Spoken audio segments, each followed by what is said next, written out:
사랑하는 대학교의 성도 여러분, 2022년 6월 9일 목요일 아침 기도에 나오신 여러분을 환영하고 축복합니다.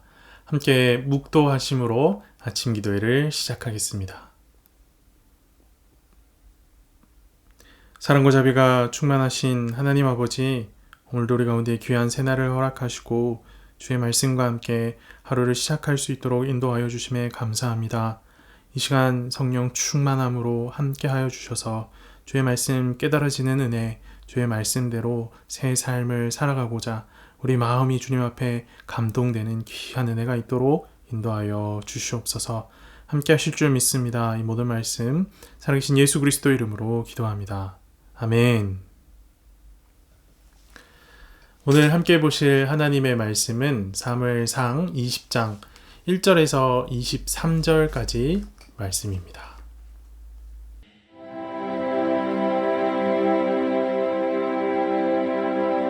다윗이 라마 나요스에서 도망하여 요나단에게 이르되 내가 무엇을 하였으며 내 죄악이 무엇이며 내 아버지 앞에서 내 죄가 무엇이기에 그가 내 생명을 찾느냐? 결단코 아니라 내가 죽지 아니하리라. 내 아버지께서 크고 작은 일을 내게 알리지 아니하고는 행하지 아니하나니 내 아버지께서 어찌하여 이 일은 내게 숨기리요? 그렇지 아니하니라. 다윗이 또 맹세하여 이르되 내가 내게 은혜 받은 줄을 내 아버지께서 밝히 알고 스스로 이르기를 요나단이 스포할까 두려운즉 그에게 이것을 알리지 아니하리라 함이니라. 그러나 진실로 여호와의 살아계심과 내 생명을 두고 맹세하노니 나와 죽음의 사이는 한 걸음뿐이니라. 내 마음의 소원이 무엇이든지 내가 너를 위하여 그것을 이루리라.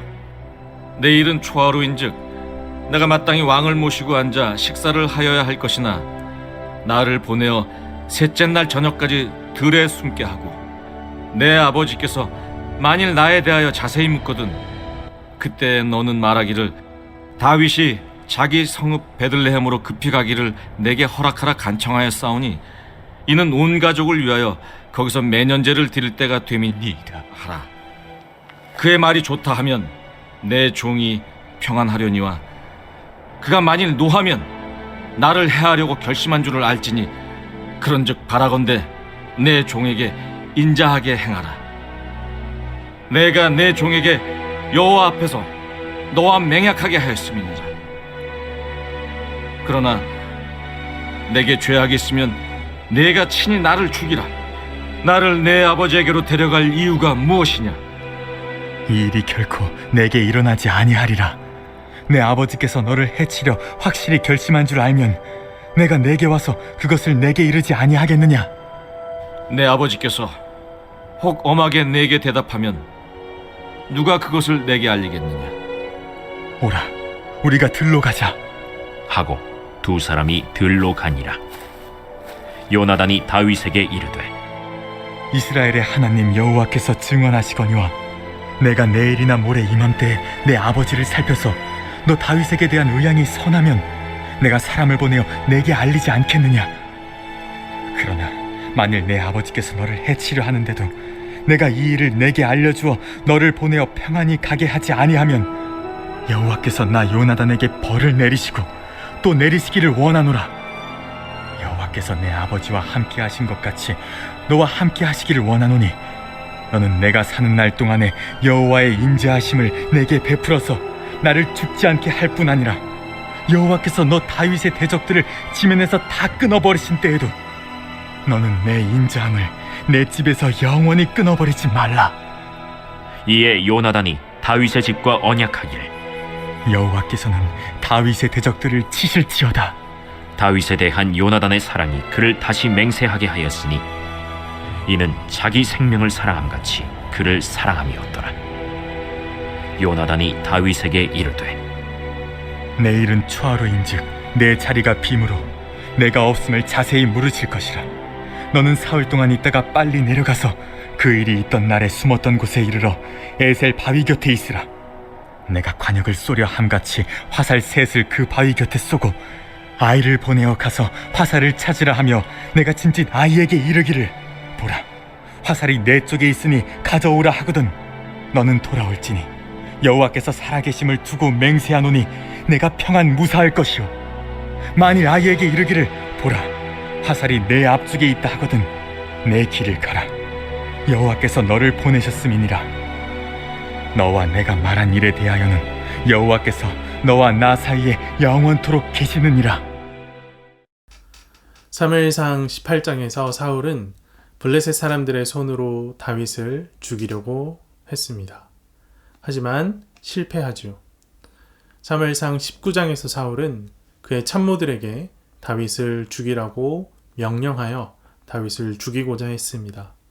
하지만 요나단의 만류로 또 다윗 주변인들의 도움으로 이 사울의 명령이 무의로 돌아갑니다. 이렇게 몇 차례의 시도에도 불구하고 본인의 뜻을 이룰 수 없자 결국 사울이 직접 나서기 시작합니다. 다윗이 수금을 타고 있을 때 그에게 단창을 던집니다. 하지만 그 단창을 다윗이 피하고 도망가 버리고 말죠. 다윗을 죽이고자 하던 사울의 이 뜻이 또 실패하고 말았습니다. 사울은 계속 다윗을 죽이고자 하고 다윗은 그를 피해 도망가는 상황, 이 상황 속에서 오늘 본문이 시작됩니다. 다윗은 자신을 향한 사울의 광기 어린 행동에 당혹감을 감추지 못합니다. 그래서 요나단을 찾아와 조언을 구합니다.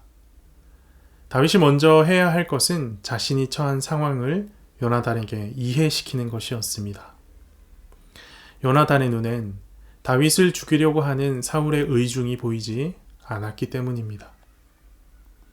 다윗은 사울의 의도를 명확하게 전달하기 위해 계책을 세워 요나단에게 알립니다. 다음 날 있을 초하루 모임에 자신이 빠지게 될 것인데 사울이 요나단에게 자신의 부재를 물어오면 가족에게 갔다라고 대답해달라고 부탁을 합니다. 그때 보이는 사울의 반응을 통해 이 사울의 의중을 확인할 수 있을 것이다 라고 말합니다. 하지만 요나단은 그런 일 없을 것이다 라고 생각하고 또 실제로 말도 그렇게 합니다. 그렇다고 다윗의 말을 완전히 무시하는 것은 또 아닙니다. 만에 하나라도 아버지가 다윗을 죽이려는 의도가 확실히 드러나면 자신이 미리 알려서 다윗이 죽는 일이 없게 하겠노라라고 다짐을 합니다. 그리고 그 다짐의 증표로 서로 언약을 맺지요. 오늘 본문 13절에서 16절까지 말씀을 함께 보겠습니다. 그러나 만일 내 아버지께서 너를 해치려 하는데도 내가 이 일을 내게 알려주어 너를 보내어 평안히 가게 하지 아니하면 여호와께서 나 요나단에게 벌을 내리시고 또 내리시기를 원하노라.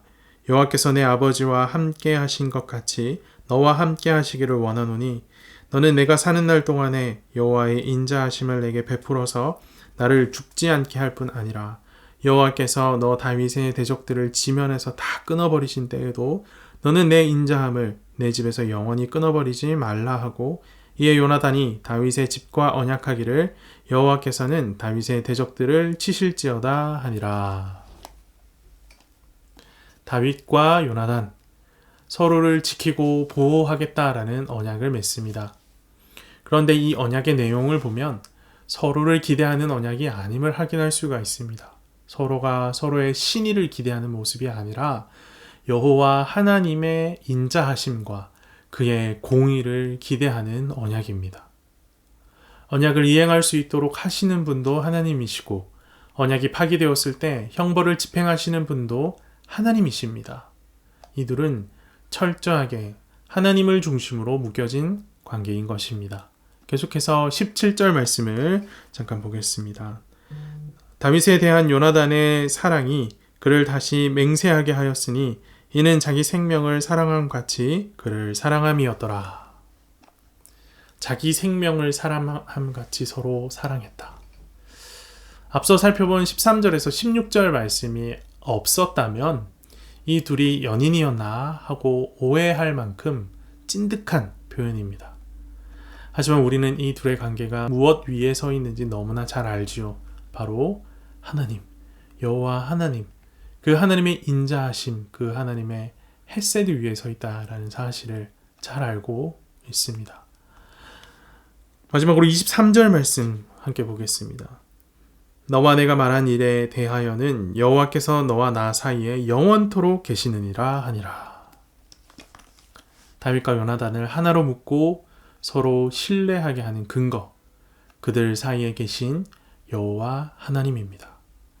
여호와 하나님께서 다윗과 요나단의 관계의 기초이자 그들의 사랑의 관계의 핵심이신 겁니다. 만일 요나단이 왕권을 탐했다면 다윗은 왕자와 왕의 원수여 서로에게 걸림돌이 되었을 관계입니다. 그런 두 사람이 하나님 앞에서 세상 그 누구보다 친밀한 관계가 됩니다. 생명 다해 서로를 사랑하는 사이입니다. 어떻게 이게 가능합니까? 하나님의 인자하심이 두 사람의 신분과 상황을 뛰어넘게 하신 겁니다. 하나님의 인자하심이 세상이 그은 경계를 지워버린 것입니다. 사랑하는 대학교의 성도 여러분, 우리 안에 그리스도께서 사십니다. 그렇게 우리는 그리스도 안에서 한 마음이 될 수 있으며, 그렇게 우리는 상황과 환경을 뛰어넘어 교제할 수 있으며, 그렇게 우리는 세상이 그은 모든 경계를 지워내는 차원이 다른 사랑의 관계를 맺을 수 있습니다. 상황과 환경, 시대와 나이를 뛰어넘어 서로 하나가 되는 대학교회, 그리스도 예수 안에서 더욱 사랑하는 대학교회가 되기를 간절히 소망합니다. 함께 기도합시다. 살아계셔서 역사하시는 하나님 아버지, 오늘도 우리 가운데 귀한 말씀을 허락하여 주심에 감사합니다. 특별히 다윗과 요나단의 정말 친밀한 우정의 관계를 우리로 확인하게 하여 주시고, 그것이 무엇 위에 서 있는지, 그것이 바로 하나님 위에 서 있다라는 사실을 말씀을 통해 확인하게 하여 주심에 감사합니다. 상황과 환경, 나이와 모든 조건을 뛰어넘은 사랑의 관계, 우정의 관계, 그런 친밀함은 하나님을 동시에 바라보며 하나님을 기초로 할 때 얻을 수 있는 것임을 우리가 말씀을 통하여서 다시금 깨닫사오니, 나는 죽고 예수로 살겠다 고백하는 우리 모든 대학교의 성도들, 그 성도들 간의 관계도 다윗과 요나단처럼 세상은 흉내낼 수도 없고 이해할 수도 없는 깊은 관계, 아름다운 관계, 참 사랑의 관계가 되어질 수 있도록 인도하시고 함께하여 주시옵소서. 오늘 하루의 삶도 주님 손에 맡겨드립니다. 주님, 우리 가운데 성령의 충만함을 허락하여 주셔서 주의 말씀을 귀중한 가치로, 소중한 가치로 여기며 말씀에 기준하여 자로나 우러나 치우치지 아니하며 말씀대로 살아 하나님 나라의 빛과 소금으로서 세상 가운데 거룩하고 아름다운 선한 영향력을 끼치는 삶이 될 수 있도록 인도하여 주시옵소서. 오늘 하루의 삶을 주님 손에 맡겨드립니다. 인도하시고 보호하여 주시옵소서. 이 모든 말씀 살아계신 예수 그리스도 이름으로 기도합니다. 아멘.